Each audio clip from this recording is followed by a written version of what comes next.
Coming up on By the Book, join host Dorothy Spalding and today's leading authors with in-depth interviews, stories, and discussions, offering unique insight into the authors, their influences, and their latest works. Tune in today as Dorothy welcomes Roger Bilbrey. Be sure to watch By the Book.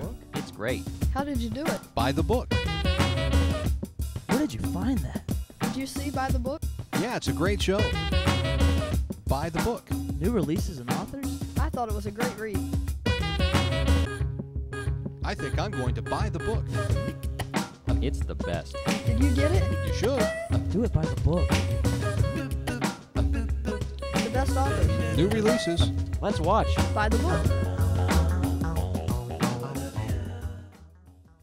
Welcome to By the Book. I'm your host, Dorothy Spalding, and today we have a special book, Confessions of a Preacher.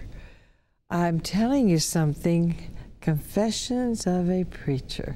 Roger, were you that preacher? I was that preacher. Roger, what happened? Well, as far as the main purpose of the book is because of the fact that I had gotten in things that I shouldn't have gotten into. And the thing about it is, in my position, I guess the reason that I decided to go ahead and write the book is because in my position, no one would have ever dreamed that I was going through the things I was going through. People always look at a preacher as being above sin. Perfect. And they're not. And they're not. I'm telling you, we all suffer through the same problems, the same temptations that everyone else does. So that was the main purpose of getting it started. Well, I want to take you back to when you were a little boy. Okay. You loved your dad, didn't you? Yes, ma'am, I did. So tell me about it. Well, when we was brought up as children, my dad was an evangelist. Matter of fact, for about the first 3.5 years, we spent our life in about a third of the tent, most of the time doing evangelistic work. In those old tent meetings. In the old tent meetings, yes, I old love brush those. harbors and stuff, yeah.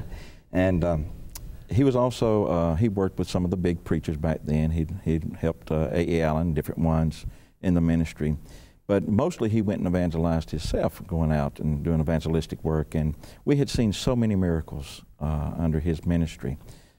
With his preaching, we had seen, like for instance, one of the times I recall, we was in a tent meeting and the tent was just about to fall apart. And I remember that Daddy had prayed and there was holes and stuff on the top of the tent. Big storm was coming and it looked like it was just fixing to bottom out at any second. Right, and we hadn't even started the service yet. So Daddy had prayed, and he said, you know what? He said, God just now spoke to me, and he said, if y'all all go home when the service is over, then you'll be all right. You'll be able to get in your house, and won't be any water fall on you. You'll be fine. But now if you hang around, you're probably going to get wet. So we went through that service, and I guess that service lasted about 3.5 hours, and that tent was just shaking with the wind and lightning and rain pouring all the way around. But sure enough, he just took his time, and we've seen miracles take place, people healed and delivered. And sure enough, that storm come about 30 minutes after that service was over. So we've seen things like that on a constant basis. No, wait. It was raining and lightning, but all it didn't all around you, but not over the tent. Not over the tent. Not over the tent. We've seen that twice, as a matter of fact. One other time, there was holes in the tent, and the storm literally parted right at the tent. And you could see daylight right above, and the storm passed right through. So we've seen miracles time after time after time. And you're right, I love my dad. But Dad, too, had problems that he was dealing with. And in one of the places there in the book, I talk about sins of the father. And what happened in my life is... Back to Dad, what happened to the sins? What did he do? Well, that's what I was fixing to say. In my life, I never seen Dad do anything that seemed out of order. So to me, I was seeing a man that was really on fire for God, and he was. He had a zeal after God's own heart, and you know. Working of miracles. Yes, and he would spend hours studying, you know. I mean, when he'd come home from work, he would be there studying that Bible, and he knew it backward and forward, Revelation. Man, matter of fact, I remember one time him teaching a class, and in the book of Revelation, he said, wouldn't be surprised if the 10th nation didn't join next Sunday and be on the headline news.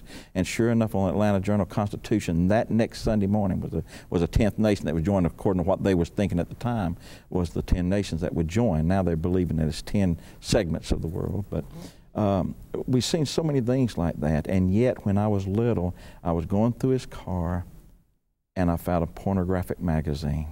Oh my goodness. I wasn't but about 8 or 9 years old, didn't know what to do with it, so I carried it to my mother, and Mother was having a Bible study meeting with some women They were all sitting there. Me being He innocent, said, I had no idea. Mama, look what I found. Exactly. So needless to say, Daddy got an earful there, but that was my first exposure to what would be a snare in my life for many, many years. And not just yours. Now that we have internet, Yes, many pastors get involved, many missionaries who never thought they would Yes, get involved in pornography. Exactly. Matter of fact, the last statistic that I had read, and you can get statistics all over, but the last statistic that I had read is up to 70% of men now are addicted to porn, 40% of women, and 54% of the clergy, the church leaders, are addicted to pornography. I had a friend who had a hotel, and he told me that when they had conventions come to town, that the biggest people that would buy the movies, the pornography movies that they had in that hotel, were the preachers. Yes, ma'am. They thought it I was can believe in the that. privacy of their bedroom. Right. And to me, this is the silent killer of the church. It's like the cancer that's hidden. Now, no one wants to expose it, no one wants to bring it out, you know, because it's a taboo situation, and it seems like it's something that needs to be hushed-hush. But this needs to be proclaimed on the mountaintops right now, because it's an epidemic in the church, and it's killing the power that's in it, I believe. Because it's almost like when there was sin in the camp Exactly. in the Old Testament, then the power of God left. Exactly. And then we wonder why the church has no power today. But yeah, it's and then as time progressed, and I even got my mates involved in it, and we would go to church with this facade. I mean, both Your mates, how many my were mates. there? Well, actually, I've been married 4 times. 4 times. Because pornography will destroy a relationship. It will. They say that there's nothing to it. They say that I can keep this under wraps and we can keep it a secret. But I'm telling you, Satan comes to kill, steal, and destroy. And he'll destroy that marriage. I don't care how strong you think you are, how well you think you can handle this. The end result will be a damaged marriage. It will, every time. Every time. Because they might get into it for a season, but there's always, and it goes from pornography, then it goes to swapping partners, Exactly. then it goes to like bisexual, and then the gay, That's right. and then it goes down to, what is the next Well, one? you can go to bestiality after Bestiality, and then having a with the relationship dead. with the dead. With Yes, the ma'am. dead. The devil will take you further than That's you right. ever wanted to go. Exactly. It goes And through make that you pay a lot progression. more than you want to pay. Yeah, it's a heavy price, isn't Exactly. it? Yes, ma'am. So what happened to you? Well, actually, what first started, and I guess this was the beginning of me having to get onto a road that I knew I had to do something, is in my first divorce that I had. I was a minister. Matter of fact, I was working as an associate pastor of a church. And we had this divorce, and after that divorce, I had a pastor tell me, he said, well, you're washed up now. You can't ever preach again. Because you got the divorce. We got the divorce. Now, none of them still knew about any kind of addictions that I had and stuff like that. But there was a fire within me, regardless of the problems and the sin that I had, that I couldn't quench. So the thing that happened with me is when they said that, then I thought, well, I can't live without being a minister. And so I talked around and tried to find out a solution. I finally talked to one person. I said, and he had no clue about the divorce or nothing. I said, so what do we do if a person has a divorce and yet they want to stay in the ministry? What would be the best thing for that person to do? They can't get out of the ministry. And they said, well, that person, it would be better in the Jewish lifestyle, according to him, it would be better for him to commit suicide. And that was the last word I needed. And that's exactly what I tried to do, is commit suicide and end it. And how did you do that? I took 5 boxes of extra strength sleeping pills and laid down to life. 5 boxes? Yes, ma'am. Yes, I'd ma'am. get sick trying to take all those pills. I don't like to take pills. Yes, ma'am. So, who found you? What happened? Actually, as I felt death climbing over my eyes, I could hear Satan literally laughing and said, I got you. You'll never, ever be able to finish the mission that you had here on earth.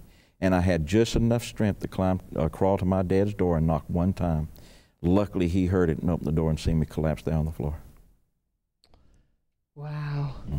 So he took you in, you had to get pumped out. Had to get pumped down. The doctors told him at that time, they said, we can't give you